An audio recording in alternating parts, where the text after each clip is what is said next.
I moved in with my brother after my divorce 3 months ago and brought my 18-years-old daughter with me. My brother and his girlfriend have a 9-month-old daughter, my niece.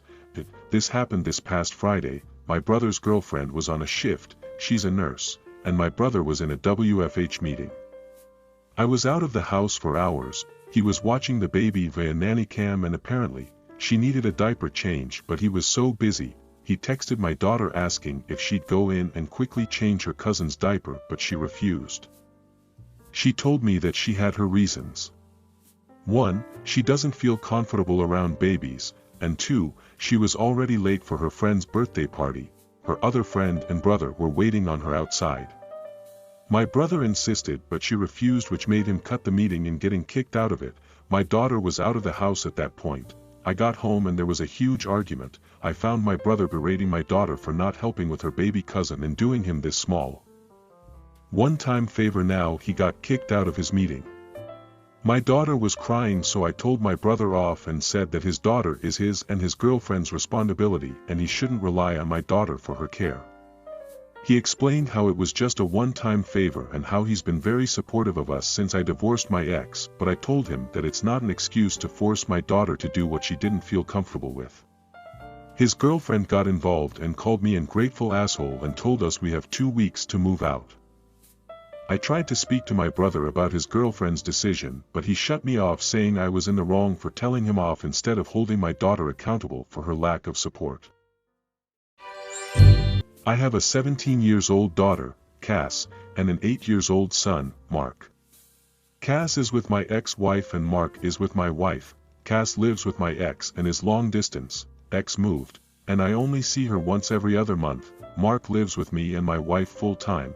I will admit I struggle with a lot of guilt when it comes to Cass because of the distance, so when Cass wants something I try to do all I can to make it happen. Cass is also extremely sensitive, so I have to handle her very carefully as not to upset her. Mark, on the other hand, is more out there, will try to argue back, and I tend to be a bit harder on him because he's got a stronger personality. About a month ago Cass called saying she broke her brand new iPhone I'd given her as an early birthday present and asked me to pay to get it fixed for her. Since I rarely get the chance to do stuff for Cass, I said yes, sent her the money and reassured her that I'm not mad, it was an accident, but please be more careful with her devices. A week later, Mark broke his iPad he's had for over 2 years. Mark is rough on his stuff and a bit on the clumsy side. I told Mark it's his fault for not paying more attention and it's going to be a while until his iPad is going to be fixed and the money is going to come out of his allowance, and I hope it teaches him to be more responsible. Mark started arguing with me and I ended up grounding him for 2 weeks, but really only followed through on the first week. Now my wife is mad at me, saying the way I reacted to Mark was unfair compared to the way I reacted to Cass. That I was forgiving and understanding to my daughter, who's older, but not my son, who's much younger. I try to explain it as I don't see Cass much or get a chance to do as much for her, so anytime I can, I'm going to. Where I see and do stuff with Mark every day, so it's a different situation and I handled each as they needed to be handled. My wife still insists I dropped the ball on the way I dealt with Mark and said I should have treated him the same way I did Cass, and brought up the fact Cass broke her brand new iPhone only a month after getting it.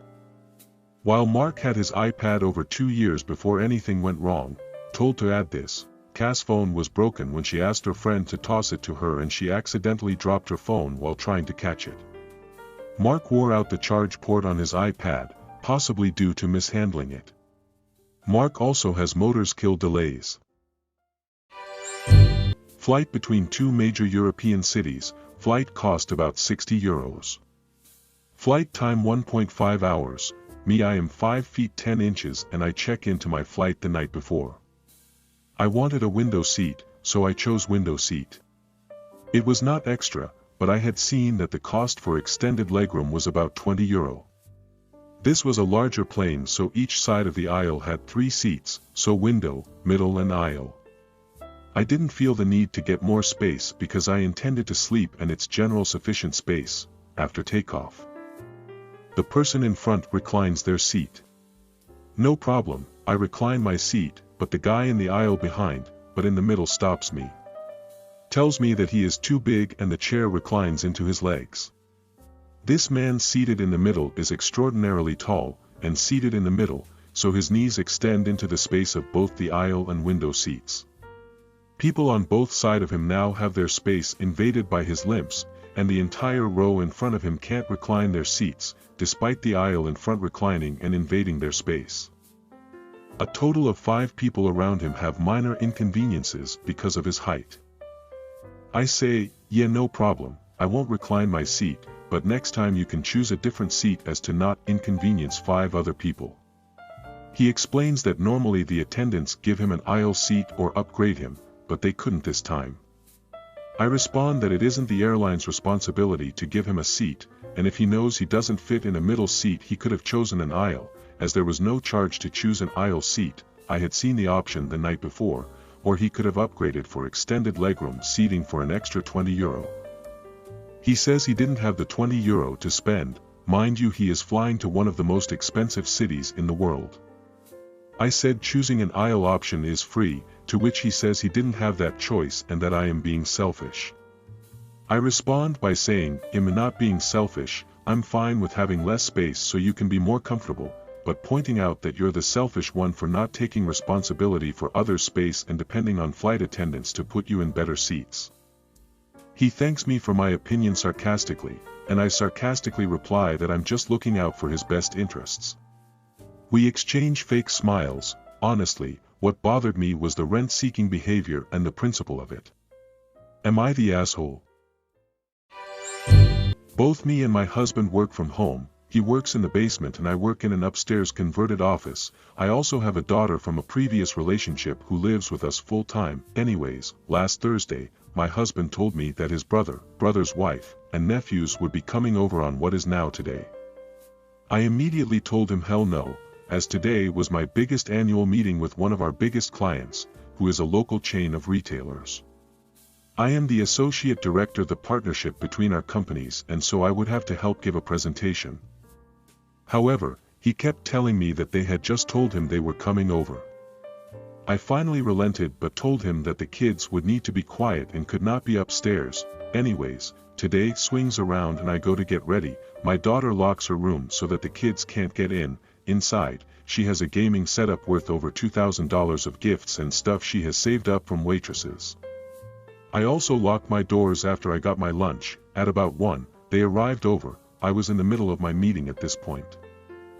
While, about 20 minutes later I hear 2 steps of small footsteps run up the stairs. They immediately start trying to get into my daughter's room, which is right next to my office. I immediately started texting and calling my husband, but he didn't respond. About 5 minutes later, I excused myself to the restroom, just as the kids went into my daughter's room.